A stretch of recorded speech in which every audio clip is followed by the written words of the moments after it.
आपने वो एक वीडियो देखा है जिसमें वो आग लगा देता है हाँ सर। बाल पे? हाँ सर। वो क्या हो रहा है? अरे ड्रामा करते हैं सर जी, उसमें कुछ नहीं। अभी हम लोग एक दो आते हैं क्लाइंट, बोलते करो तो हमको कुछ पता ही नहीं है कि आग जल जाएगा। जल जाएगा तो फिर गड़बड़ हो जाएगी तो सर। ये जो फैशन बन हाय हेलो नमस्कार सत श्री अकाल अस्सलाम वालेकुम। कैसे हैं दोस्तों आप? दोस्तों आज आप देखिए कि राहुल गांधी जी रायबरेली में एक सैलून में अपनी दाढ़ी कटाने के लिए गए थे। तो वहाँ किस तरीके से उन्होंने एक गरीब नीचे तबके के जो लोग होते हैं गरीब, किस तरीके से उनसे बात की, किस तरीके से उनसे मतलब के दुकान के बारे में पूछा, हाल हवाल पूछे। आप देखिए लाइव।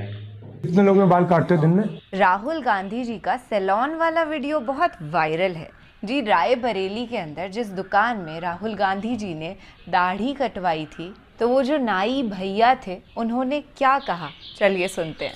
हे हाय हेलो नमस्ते जी, सत श्री अकाल, अस्सलामुअलैकुम। मैं निधि शर्मा इंडिया से, और ये सच बात है कि राहुल गांधी जी जहाँ भी जाते हैं बड़े ही साधारण तौर तरीके से पेश आते हैं। ऐसा नहीं दिखाते जी का तो कि वो अंदाज ही कोई अलग है। महान है और हम ये उनसे महसूस नीचे ही नहीं और एक होता बड़े आदमी की यही पहचान होती है। जैसे कि सुधा मूर्ति जी, उनको ये वो लगता ही नहीं है कि बिलियनियर मैं हैं, क्या और अगर हूँ आप और उनको मतलब जनता देखेंगे क्या है, तो वो सबको बिल्कुल एक समान समझते साधारण हैं, वो अपनी आप दिखाई उसी में देंगी, रखते हैं जनता के आप और साथ। हम की तरह। तो आप भी मन में उनका ठान अलग ही लीजिए कि नेचर है, अगर कल को बहुत अच्छा स्वभाव अरबपति है बन उनका। जाएं या खरबपति बन जाएं या कुछ किसी से बहुत भी बड़ा बात कर करने का जाएं, उनका अंदाज तो अपने बहुत आप अच्छा को है। दूसरों से ज़्यादा बड़ा ना समझ लेना, क्योंकि हम सब एक ही हैं। इंसानियत ने हमें जोड़ रखा है, और यही इंसानियत राहुल गांधी जी, चाहे कोई छोटी सी नाई की दुकान हो या मोची की दुकान या कोई छोटा बच्चा व्लॉगर, उन सब के सामने बड़ी अदब के साथ पेश आते हैं। वही बात है ना यार, इंसानियत है उनके अंदर, जो कि मोदी जी में दिखाई नहीं दे रही है। अहंकार ज़्यादा बढ़ चढ़ावी होकर के बोलता है। हम अहंकारियों को क्यों सुने और क्यों देखें? चलिए राहुल जी को देखते हैं।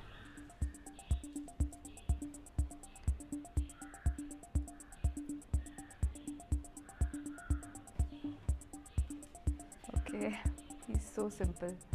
ये सारी स्टाइल्स काटते हो आप? जी जी सर जी, आजकल यही सब चल रही है। अच्छा। और यहाँ पे आके कहते हैं मुझे ऐसा चाहिए? हाँ ऐसा है। और आपके बाल कौन काटता है? हमारे जो काम करते हैं साथ। और अपने काम के बारे में बताओ, कितने घंटे करते हो, कितना पैसा बनता है? अभी बन जाता है 400-500 रुपये, सुबह 7 बजे से रात को 8:30 बजे तक। और कैसे सीखे? सर जी गांव में सरेनी में सीख रहे थे, फिर मुंबई गए। किसने किसने सिखाया? हमारे बड़े भाई। अच्छा, वो भी यही करते हैं? हाँ वो भी करते थे। फिर आप बम्बई गए? हाँ। किसी सैलून में काम किया? हाँ सैलून में सर जी नौकरी कर रहे थे। वो कैसा लगा? सर जी ठीक था, इधर गांव में अपने इधर ज़्यादा सही था। अच्छा, और कितने साल से कर रहे हो? सर जी 2005-6 से कर। अच्छा, दुकान किराए की है? हाँ सर। कितना देते हो किराया? 1500। और कितने लोग काम करते हैं? सर जी 3 लोग काम करते हैं। पापा क्या करते थे? बैंक में पीन है। अच्छा। वही पानी वानी देना। आपने वो एक वीडियो देखा है जिसमें वो आग लगा देता है बाल पे? हाँ सर। वो क्या हो रहा है? अरे ड्रामा करते हैं सर जी, उसमें कुछ नहीं। अभी हम लोग एक दो आते हैं क्लाइंट, बोलते करो तो हमको कुछ पता ही नहीं है कि जल जाएगा। जल जाएगा तो फिर गड़बड़ हो जाएगी तो सर। ये जो फैशन बनता है, ये हाँ, कैसे बनता है? अरे सर जी ये सब हीरो लोग सब ये बनाते हैं? हाँ सब क्रिकेटर लोग कटा लेते हैं, तो इधर फिर गाँव लोग देखते हैं, कहते हैं भैया ऐसा मुझे चाहिए। हाँ ऐसा चाहिए। सर जी हम लोग परेशान हो जाते हैं, नए नए कटिंग। आप कुछ और काम करना चाहते थे भाई, या यही थी चॉइस आपकी? सर जी हम पढ़े नहीं थे तो फिर यही काम करने। मैंने भारत जोड़ो यात्रा की थी तो गाड़ी बहुत लंबी हो गई थी। हाँ सर जी वो देखे थे हम लोग टीवी में। कितने लोग में बाल काटते हो दिन में? 10-12-15 संडे के दिन ज्यादा हो जाता है, 20-25 हो जाता है। हमारी महालक्ष्मी योजना का नाम सुना है? जी सर जी। गरीबों के बैंक अकाउंट में 1 लाख रुपए जी सर साल के, जी बढ़िया। महिलाओं को। हाँ आप कब तक पढ़ाई किए? सर जी 5वीं तक। क्यों छोड़ दी? पैसे रुपए की थोड़ा दिक्कत थी, 4 भाई थे। अच्छा, भाई क्या करते हैं? अब भाई ऐसे ही अपना काम कर रहे हैं। ये सैलून में कोई एक लोग बम्बई में नौकरी कर रहे हैं, हाँ। गांव में एक लोग पढ़ाई कर रहे हैं अभी। तो रायबरेली के विकास के लिए सबसे बड़ी चीज क्या हो सकती है?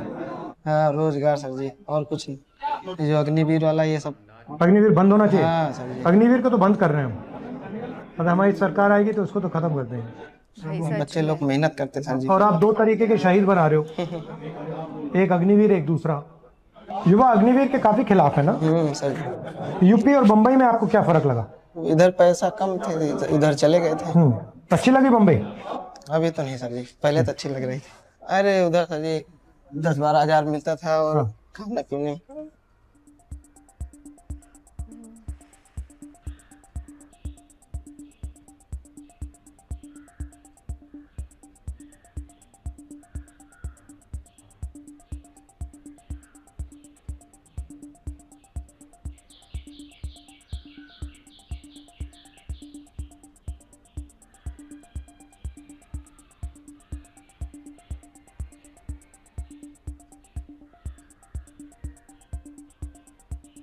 राहुल गांधी जी का तो अंदाज ही अलग है।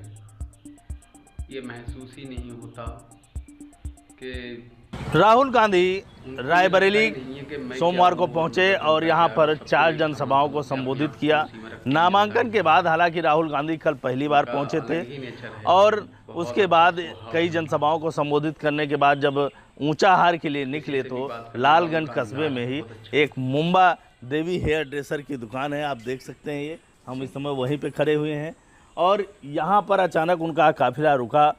राहुल गांधी गाड़ी से उतरे, सीधे यहाँ पर जो हेयर ड्रेसर मिथुन जी हैं इनके पास वो पहुँचते हैं और उसके बाद क्या जानने की कोशिश करते हैं मिथुन खुद बताएंगे। मिथुन, क्या बात हुई, कैसे क्या हुआ, जब आए कैसे देखे? अरे वो सर जी आए, अचानक हम घबरा गए ओह। और पूछने लगे हमारी बाल दाढ़ी काटना है, तो सीधे अंदर आके बैठ गए।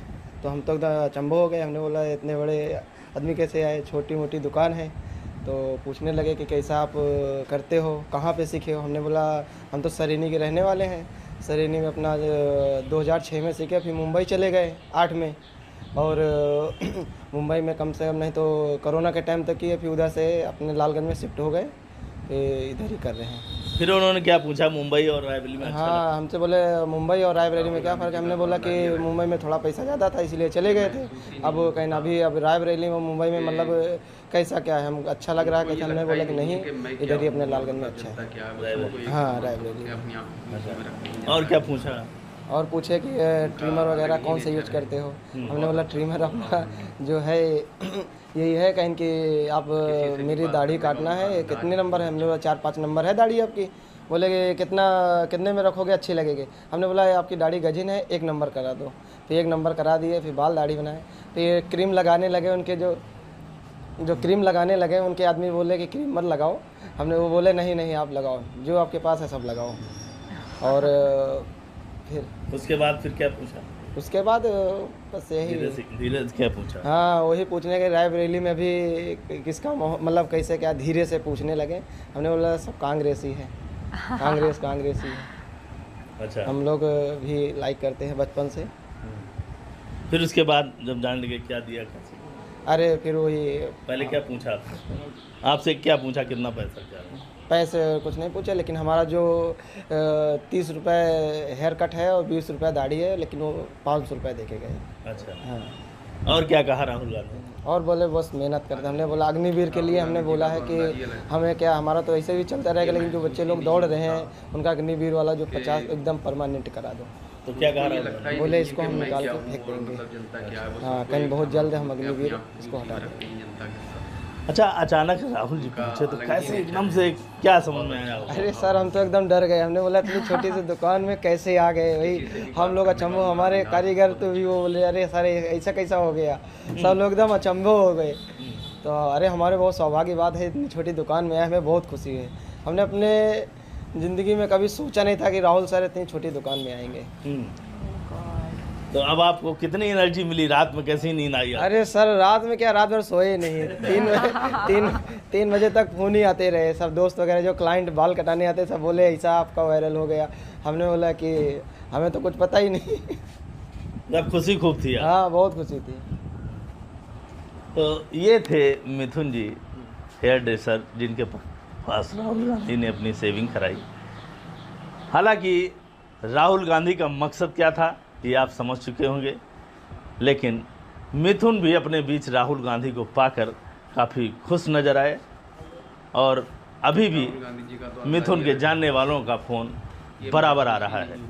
Amresh Patel, news state, Raebareli. Thank you so much. बहुत सारा प्यार हमारे मिथुन भाई को। अगर वो हमें सुन रहे हैं तो हम उनसे यही कहना चाहेंगे कि ऐसे ही आप जैसे लोग जब ईमानदारी से अपना काम करते हैं तो हमारे देश की तरक्की होती है, और राहुल जी जैसे लोग जब सादगी से पेश आते हैं तो मान सम्मान की तरक्की होती है।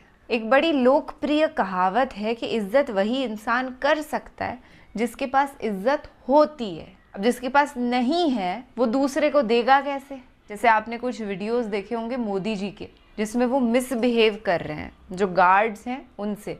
नहीं देखा तो मैं कोई फॉल्स क्लेम नहीं कर रही हूँ, आप यूट्यूब पे सर्च करके देख सकते हैं। मैंने तो रिएक्ट भी किया है। राहुल जी सबका मान सम्मान इसीलिए करते हैं क्योंकि वो खुद एक सम्माननीय व्यक्ति हैं भाई। अच्छा लगा सुन के कि जब ये पावर में आएंगे तो अग्निवीर को उखाड़ फेंकेंगे। क्या इमेज उनकी बनाई मीडिया ने और क्या इमेज उन्होंने खुद की क्रिएट करी, जमीन आसमान का अंतर है। जबरदस्ती उन्हें पप्पू करार कर दिया गया, जबकि असली पप्पू कौन है ये हम सब जानते हैं। अगर आप असली पप्पू का नाम जानते हैं तो कमेंट्स में जरूर से बताइएगा। और फिलहाल हम चाहते हैं आपसे इजाजत। ख्याल रखिएगा अपना और अपने सभी घर वालों का। ऐसे मन भावन वीडियोस हम देखते रहेंगे।